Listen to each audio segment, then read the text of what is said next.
একটা কাজ আমরা যখন করি তখন সেটার ভালো মন্দ উভয় দিক আমাদের করে ফুটে ওঠে।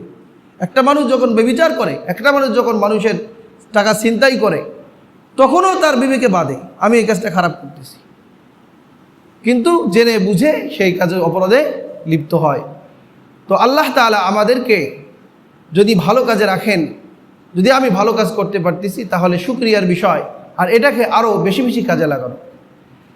যে কখনো কখনো মানুষের মধ্যে উরুদ হয়, উরুদ মানে হলো যে ভালো কাজ করার জন্য মনটা আগ্রহী হচ্ছে।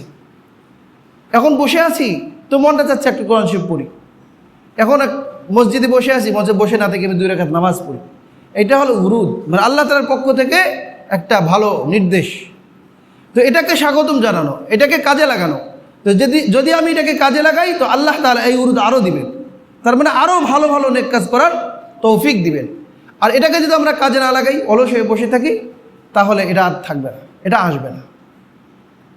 এজন্য যে ভালো কাজ ছোট হোক, যেটা আমরা করি নিয়মিত করার চেষ্টা করি। আহাব্বুল আমালি ইলাল্লাহি আদওয়ামুহা ওয়া ইন কাল্লা, যদিও ছোট কিন্তু এটা নিয়মিত করার চেষ্টা করি। দৈনিক